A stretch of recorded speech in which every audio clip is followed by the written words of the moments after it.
Jesus à destra do Pai. Salmo 110, verso 1, nos diz assim: Disse o Senhor ao meu Senhor: Assenta-te à minha mão direita, até que ponha os teus inimigos por escabelo de teus pés. Na mensagem Perguntas e Respostas sobre Hebreus, segunda parte, é de onde nós vamos extrair o assunto, ou a inspiração para falar sobre esse assunto, onde irmão Brana dá o seu parecer, dá o assim diz o Senhor, para que nós possamos nos posicionar e compreender o que significa Jesus à destra do Pai. Porque se nós formos avaliar através do arrazoamento humano, através da mente carnal, possivelmente e muito provavelmente as pessoas têm se confundido e pensado em duas figuras no céu, um Pai assentado num trono e um Jesus ao seu lado, né? Para lhe ajudar, para fazer alguma coisa que seja necessário a manifestação de um filho, de alguém à parte de Deus. Mas nós vamos ver pela mensagem do irmão Brana e pela Bíblia que isto é um pensamento errôneo, é um pensamento que nos leva muitas vezes a perder muitas bênçãos da revelação por ter uma visão distorcida da Escritura, né? Vamos ver o que o irmão Brana diz. Perguntas e respostas sobre Hebreus, segunda parte. Na pergunta número 4, perguntaram ao irmão Brana: por favor, explique a Trindade. Como o Filho pode assentar à destra do Pai, intercedendo ao Pai, se eles não são duas pessoas? Então o irmão Brana vai responder no parágrafo 130, bem, amado amigo, isto é uma revelação. Se Jesus disse, eu e meu Pai somos um, então como podem eles serem dois? Vem, agora, eles não são dois. O irmão Brana está dizendo, eles não são dois. O Pai e Jesus não são dois. Porque Jesus disse, São João 10, verso 30, que o irmão Brana citou, eu e o Pai, eu e meu Pai, somos um. São João 14, verso 9, quem me vê a mim, vê o Pai. 131, o irmão Brana segue falando, perguntas e respostas sobre Hebreus, segunda parte. Certa vez uma mulher me disse, e eu estava explicando aquilo, disse, você e sua esposa são dois, mesmo sendo um. Eu disse, mas Deus e o Filho são diferentes disto, vem? Eu disse, você me vê? Sim. Você vê a minha esposa? Não. Eu disse, então o Pai e o Filho são diferentes. Jesus disse, quando você me vê, você vê a meu Pai. Ou seja, o irmão Brana está explicando, está esforçando-se em explicar a unidade do Pai e do Filho. Ele não está esforçando-se em explicar como eles são diferentes e distintos, mas como os dois são um. Até ao explicar isto, a senhora o interrompeu e disse, mas o senhor e sua esposa são um, mesmo sendo dois. O irmão Brana disse, mas você me vê a mim, não vê a minha esposa, não é? Pois bem, da mesma forma, ou de forma diferente, é o Pai e o Filho, porque Jesus disse, quem me vê a mim, vê o Pai. Jesus, além de ser Filho, ele era o Pai. Ele disse aos discípulos, não vos deixarei órfãos, porque a orfandade é produto da falta do Pai, é a ocasião da falta de um Pai. Ele é o Pai. Irmão Brana diz na mensagem à Era de Éfeso, no parágrafo 36, ele vai falar sobre a citação de Apocalipse capítulo 2, verso 1. Isto diz aquele que tem na sua destra as 7 estrelas, que anda no meio dos 7 castiçais de ouro, né? Este é aquele de quem é dito, este mesmo Jesus é Senhor e Cristo. Atos 2, 36. Eis aí, ele é o único Senhor, Deus Todo-Poderoso, e fora dele não há outro. Ali está o Salvador, ao Senhor pertence a salvação. Jonas, capítulo 2, verso 9. Andando em meio das igrejas, andando em meio das igrejas, através das 7 eras. O que ele era na primeira era, ele é em todas as eras, para todo crente. Ele é Jesus Cristo, o mesmo ontem e hoje e eternamente. O que ele fez uma vez, ainda o está fazendo e continuará fazendo. Agora, parágrafo 36, a era de Éfeso. Você se dará conta de que Jesus anda sozinho no meio de suas igrejas? Por quê? Porque São João escreveu, aquele que anda no meio dos 7 castiçais de ouro. Os 7 castiçais nós sabemos que são as 7 eras da igreja. Então o irmão Branham diz, Jesus anda sozinho no meio de suas igrejas. Não há mais ninguém com ele, nem tampouco pode havê-lo, porque foi ele somente quem operou sua salvação, e havendo-a comprado com seu próprio sangue, ele a possui. Ele é o seu Senhor e Mestre, ele dá a ele toda a glória, e essa glória ele não a repartirá com outro. Com ele não há nenhum papa, não existe nenhum arcebispo. Maria, a mãe de seu corpo terrestre, não está com ele. Quanto a ele, não se trata do caso de alguém que fala e logo se volta a um lado para um pai, porque ele é o pai. Ah, meus irmãos, isso é bom demais. Vê o que o irmão Branham está falando? Jesus está andando sozinho no meio das 7 eras, ninguém mais com ele. Não se trata de olhar para o lado para poder pedir a opinião ou receber uma ordem de alguém superior a ele, porque ele é o pai, diz irmão Branham. Tampouco volta ao outro lado para dar ordens ao Espírito Santo, porque ele é Deus, Espírito eterno, ele é sua vida que está fluindo e pulsando na igreja e dando-lhe vida, e sem ele não haveria vida. A salvação é do Senhor. Então o irmão Branham continua aqui, parágrafo 136, perguntas e respostas sobre Hebreus, segunda parte, e eu disse, então e o pai e o filho são diferentes. Jesus disse, quando você me vê, vê a meu pai, vem.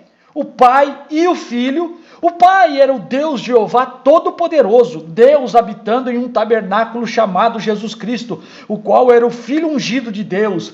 Jesus era um homem, Deus é um espírito, e ninguém viu Deus nenhuma vez, mas o unigênito do Pai o declarou. Ele era sua personalidade, seu ser, sua deidade. Seja o que ele era Deus, ele não era nada menos ou nada mais do que Deus. Mesmo assim, ele era um homem, uma casa na qual Deus habitava. Isso é correto, ele era a moradia de Deus. Jesus era Deus. Quando nós lemos a mensagem do irmão Branham, quando nós escutamos irmão Branham pregar, seja através das fitas ou por outro meio mais tecnológico que temos hoje, nós logo concluímos, irmão Branham quis passar para nós que Jesus é Deus. Ele até pregou a mensagem, a deidade de Jesus Cristo. Isso é tremendo, e isto que nos coloca mais na presença de Deus. Isso nos coloca para reverenciá-lo como nosso Salvador e entender que aquele corpo humano habitava a plenitude da divindade, todo aquele ser invisível que transformou-se no Logos, que transformou-se na palavra, habitava naquele corpo humano chamado Jesus. Irmão Branham prossegue, 135, perguntas e respostas sobre Hebreus, segunda parte. Agora, se você deseja algumas escrituras sobre isso, irmão Neville, veja para mim São Marcos capítulo 14, versículo 62. A irmã Udi, você veja para mim Efésios 1, verso 20. Alguém mais tem uma Bíblia? Bem, levante sua mão. Irmã Arnold, você tem aí uma aí atrás? Correto. Veja para mim Atos 7:55, correto. Marcos 14:62, irmão Neville e a irmã Udi, Efésios 1:20 e Atos 7:55, irmã Arnold. Correto. Você já o tem, irmão Neville? Correto. Leia agora. O irmão Neville lê. E Jesus disse-lhe, eu sou, o vereis, o Filho do Homem, assentado à direita do poder de Deus e vindo sobre as nuvens do céu. Agora o irmão Branham vai explicar o significado de Jesus estando à destra de Deus no céu. O que significa destra? O que significa destra? Vamos voltar um pouquinho na mensagem de perguntas e respostas, número 2, parágrafo 109. Jesus disse, vinde Deus e vou para Deus. Isso está exatamente em São João, capítulo 16 e versículo 28. Saí do Pai e vim ao mundo, outra vez deixo o mundo e vou para o Pai. São João 14, 28. Ouviste o que eu vos disse? Vou e venho para vós. Se me amasseis, certamente exultaríeis por ter dito, vou para o Pai, porque o Pai é maior do que eu. Se os irmãos quiserem examinar mais detidamente, irmão Branham fala sobre estas coisas na mensagem Hebreus, capítulo 2, parágrafo 8, e a mensagem A Revelação de Jesus Cristo na página 11, irmão Branham está explicando que quando ele disse que voltaria ao Pai, ou seja, ele voltaria à forma na qual ele estava antes de nascer e tornar-se o Senhor Jesus Cristo e habitar naquele corpo. Ele voltaria à coluna de fogo, porque a coluna de fogo era maior do que a carne em que ele habitava. Então, irmão Branham diz, perguntas e respostas, número 2:109, Jesus disse, vim de Deus e vou para Deus. Está isto correto? Depois de sua morte, sepultura, ressurreição e ascensão, quando o corpo foi assunto e assentou-se à destra de Deus? Agora, não quero dizer que Deus tem uma destra. Deus é um espírito. Irmão Branham está ensinando que Deus não tem lado. Que destra não significa lado direito, lado esquerdo. Deus não tem lados. Um espírito não tem lados.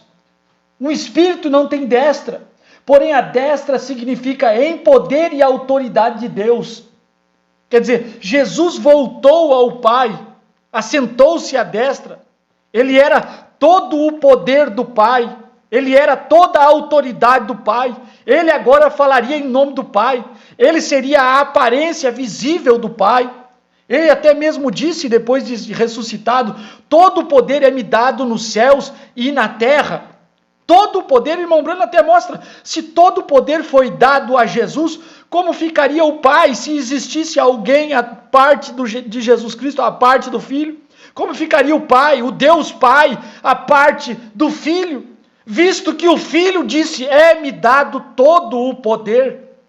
Ah, meus irmãos, irmão Branham continua, perguntas e respostas sobre Hebreus, falando, 146, leia a sua agora, irmão Wood. A irmã Wood diz, Efésios 1:20, sim senhora, a irmã Wood lê, que manifestou em Cristo, ressuscitando-o dos mortos e pondo-o à sua direita nos céus. Correto, leia a sua, irmã. Veja, ora, meus irmãos, como as pessoas podem duvidar da deidade de Jesus Cristo, como as pessoas podem inferiorizar o Senhor Jesus Cristo através de explicações banais. Veja o que o irmão Branham diz na mensagem a Abraão restaurado, parágrafo 146 em diante. Nós poderíamos escolher diversas mensagens em que o irmão Branham tratou desse tema. Quando as pessoas insistiam em fazer de Jesus um simples homem, um simples profeta, uma pessoa comum com dons apenas, amém, alguém que pudesse simplesmente manifestar dons. Não, ele foi mais do que isso, ele não foi um filósofo. Irmão Branham defendeu a deidade do Filho, mostrando que ele e o Pai eram um e que fora dele não há Deus. Fora do Filho não há Deus, fora do Filho não há uma manifestação digna em que nós possamos olhar e dizer, nele habitou a plenitude da divindade. Irmão Branham então falando aqui, dentre tantas mensagens destacamos essas, Abraão restaurado 146 ao 140, há algum tempo atrás, uma mulher pertencia a uma igreja denominacional, ela disse, irmão Branham, eu acho que é somente uma coisa errada no seu ministério que possa encontrar. Eu disse, o que é? Disse, você enaltece muito a Jesus. Eu disse, eu o quê? Disse, você enaltece muito, você o faz divino. Ora, se irmão Branham fazia Jesus divino, eu que creio na mensagem, você que crê na mensagem, também o fará divino. Se você o encontrasse hoje, você se ajoelharia perante ele, como fez o ceguinho de nascença em São João capítulo 9.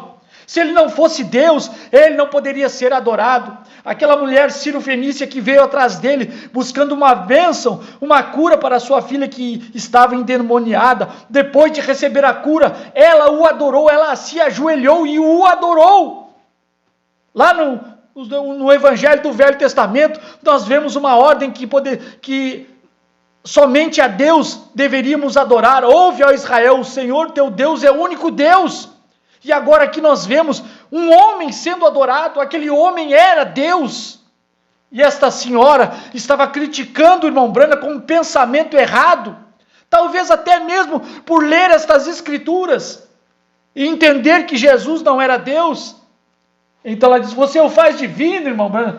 Ela diz, ele é divino, diz o irmão Branham. Ela disse, ele era um profeta. Eu disse, ele era mais do que um profeta, ele era o Deus dos profetas, isso é correto. Ela disse, vocês sabem a respeito de que religião estou falando? Eu não quero ferir seus sentimentos, era uma mulher da ciência cristã, veja, porque muitos deles vêm à reunião. Deixa eu acelerar aqui e ir logo para o parágrafo 146, Abraão restaurado. E ela disse, eu vou te provar na Bíblia, irmão Branham, que ele não era Deus. E ela citou, quando Jesus chegou diante da tumba de Lázaro, ele chorou. Irmão Branham disse, é isso que a senhora tem para me apresentar, para me mostrar na escritura de que ele não era Deus? Isto é fraco, senhora, isto é mais fraco do que o caldo feito da sombra de uma galinha que morreu de fome. Ela disse, o que você quer dizer com isso? Ele chorou como um homem, isso é correto, indo para a sepultura, mas quando ele ajuntou os seus pequenos ombros inclinados e disse, Lázaro, sai para fora, e o homem que estava morto por 4 dias ficou de pé e viveu novamente. Para aquilo se necessitava mais do que um homem. Sim, Senhor, aquilo era Deus. Eu sou a ressurreição e a vida, disse Jesus. Nem um homem, não um profeta, não um homem, não um profeta, mas Deus, isto é que ele era. Eu sou a ressurreição e a vida, disse Jesus. Aquele que crê em mim, embora esteja morto, viverá. Ela disse, sim, crês tu nisto? E ela disse, sim, Senhor, eu creio. Isso agora, algo tem que acontecer.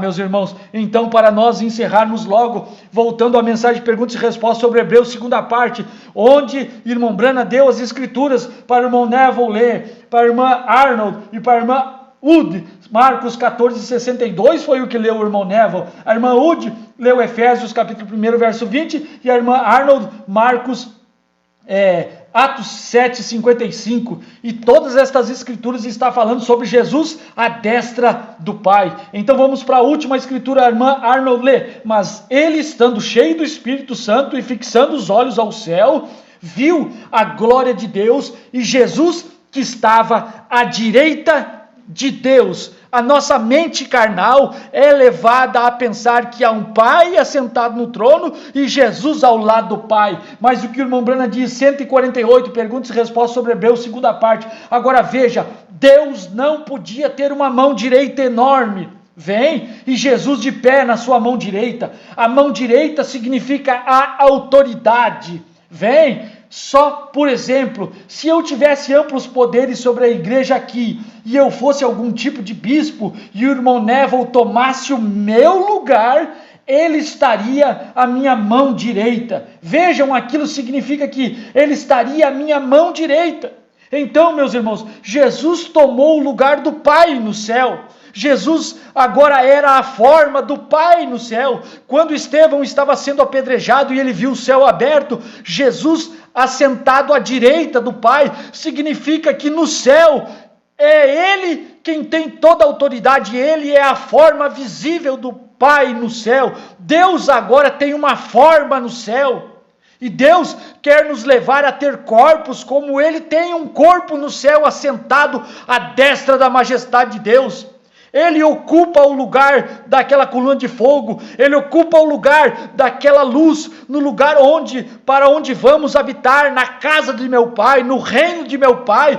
Lá onde há muitas moradas, muitos corpos, nós teremos corpos como ele tem um corpo, como ele assumiu uma forma física de um corpo glorificado, no qual nós habitaremos, o veremos como ele é, e assim como ele é, nós seremos. Jesus à destra do Pai. O que o irmão Branham então exemplifica aqui? Se eu, como bispo aqui, tivesse amplos poderes sobre a igreja, e eu saísse, ou seja, fosse embora, saísse, e o irmão Neville estivesse no meu lugar, ele estaria à minha mão direita. Se você vê o irmão Neville, você não vê o irmão Branham, porque o irmão Neville estaria à mão direita do irmão Branham. Se você vê o irmão Branham, você não vê o irmão Neville. E se o irmão Branham estivesse ocupando o lugar de outro que foi anterior a ele, irmão Branham estaria à destra daquele que antes dele ocupou o seu lugar. Então Jesus ocupou o lugar do Pai, ele subiu e ele se assentou à destra da majestade.